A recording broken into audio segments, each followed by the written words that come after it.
So Aaron, how many plants would you be raising here at any given time? So this particular plant supports 180,000 180,000 plants? plants at any given time, Uh-huh. but it'll produce about 200,000 plants per month.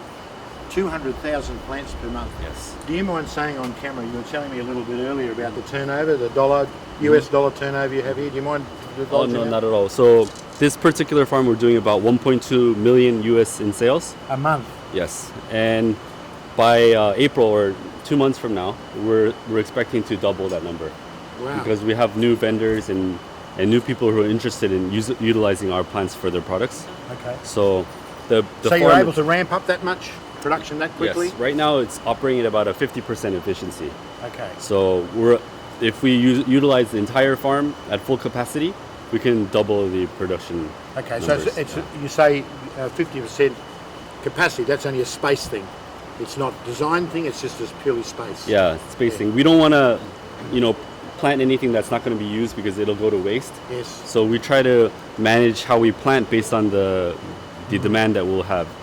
But on average, the demand has been growing about 19% per month. 19% per month. That's extraordinary. It would be reasonable for me then to say that you must have a good product that's in demand. Yes, it If is. it's growing at 19%. I mean, most business people around the world would just be mind-boggled by that. Can you imagine business people or large firms looking for some kind of product or business that they could have that would expand at 19%? They would say, no. Not possible, wouldn't they? Yeah. I mean, it's amazing, isn't it? But we do have Wonderful. the benefit of not having too much competition. Yes. But I mean, the market is so big. And the uniqueness of your product as well, isn't it? That's true. So You were saying a little bit earlier to me about when we were having lunch in your beautiful staff restaurant about the cosmetic. Do you mind telling a little bit about that, or would you rather Sure. keep that as not a trade secret? no, that's totally fine too, because we would like to see it happen all around the world. Yes. And so we initially started by experimenting with some plants to see if they could be used in a cosmetic application. And a couple of large companies took interest, and we've been doing a lot of R&D for them within this farm and aquaponic farms that we operate.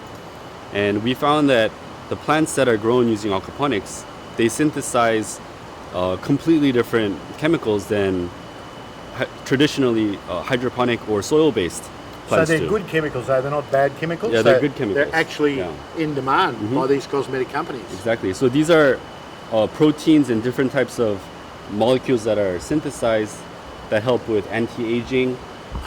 They're basically antioxidants. Isn't that wonderful? Yeah, It's just yeah. amazing. So that's a real groundbreaker, that one. Yeah. Because I'll be honest, in all my travels, I've not heard any other aquaponic grower speak about that aspect. So that's a brand new one for me. Yeah, and we're very excited, and we hope that it becomes a trend all around the world. Yeah.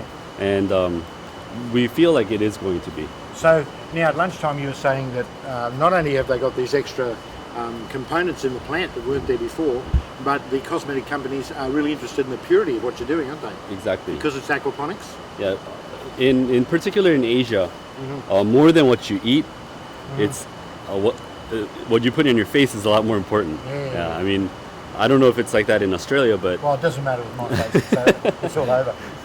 so many consumers are very conscious about their cosmetics and what kind of chemicals are going into the plants that produce these types of cosmetics. Yeah. So just the story of not being able to use pesticides because of the fish, and just the clean production method is very appealing for the consumer. Absolutely. Oh, it's just such a great story, isn't it? I mean, hello. It's a no-brainer, really, isn't it, when you think about it? I hadn't even considered cosmetics as an outlet. It hadn't even crossed my mind. So there you are, Aaron. Thank you. That's a brand new one. No problem. You're a groundbreaker on that one, I'm sure.